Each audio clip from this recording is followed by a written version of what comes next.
Hello, everybody. This is Dr. Bob DiMaria with another episode of Ask Dr. Bob from Westlake, Ohio and Naples, Florida. Dr. Bob, I know that sleep deprivation contribute to health issues.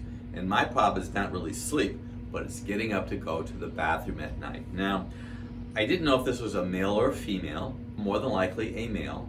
If a male has a lot of times going to the bathroom at night, it could be a prostate issue.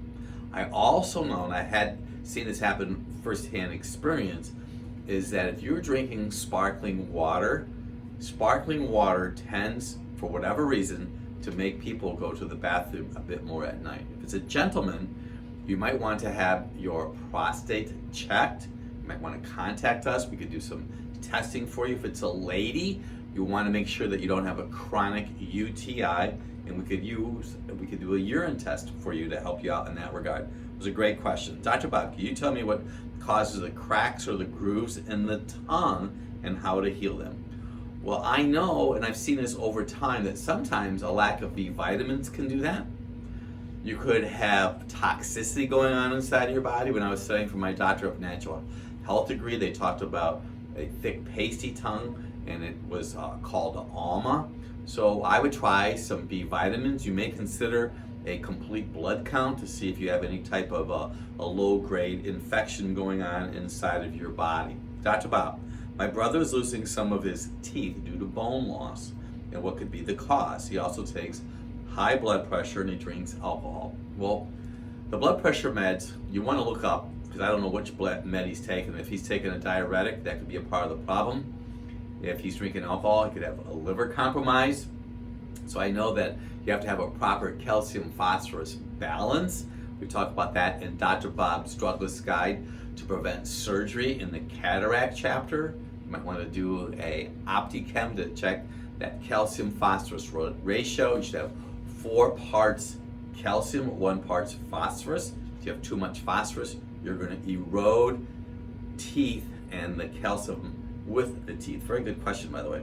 Dr. Bob, what foods can we eat that are anti-parasitic? You know, we always talk about people eating sulfur-based foods for minimizing the impact of parasites. Eggs, onion, garlic, broccoli, cabbage, and cauliflower, Brussels sprouts, radishes, and nuts. Sulfur-based food. Dr. Bob, I have had sciatic pain for 3 years now. You have tingling in your legs, and you were told to have surgery at a physician out in Fresno, and you wanted to know what to do. Well, you could send us your MRI. You could come and visit me here in Westlake, Ohio, or me in Naples, Florida. You want to find a skilled chiropractor. I would need to see the films and or an MRI to give you any kind of opinion and actually do an assessment. You may even consider having a phone consultation with me, because we could talk you through some tests. But you really need to find someone that's very skilled, because maybe you do in fact need to have surgery. I don't know. Or you can also read in my book, Dr. Bob's Guide to Prevent Surgery. We have a spinal surgery chapter, and you can just buy that one chapter by itself if you so choose to do that.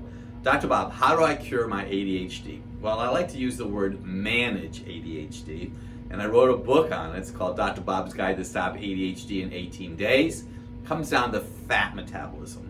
There's a fat for your brain called DHA. You want to make sure you have enough DHA in your body, and it has to be created properly. Dr. Bob, you saw me a couple of weeks ago in Naples, Florida. I was speaking about thyroid, and you mentioned something about gluten and why do people with Hashimoto's love gluten. So I wrote down here in the notes, I want to reframe the statement. What I have seen, people who have Hashimoto's tend to eat gluten. But I also know people who love gluten usually have a yeast issue, like they like to eat pizza and all kinds of bread.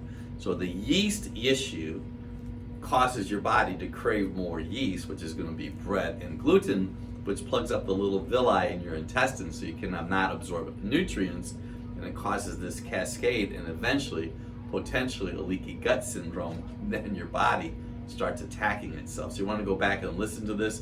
Read my printed answer, that will help. Dr. Bob, my daughter just had a son 2 weeks ago, and she is feeling depression. We're going to be releasing a book in the spring called Dr. Bob's Drugless Guide to Mental Health. and postpartum depression is going to be a part of it. And I know that sometimes that when somebody had that placenta, when they are developing, the baby is developing inside of them, that placenta has progesterone, which is the feel-good hormone, and that's yanked out of your body. You also know that your liver could be compromised, and you probably don't have enough proper oil in your body. You may consider the omega test to see if you have enough DHA. These were very, very good. I'm Dr. Bob DeMaria.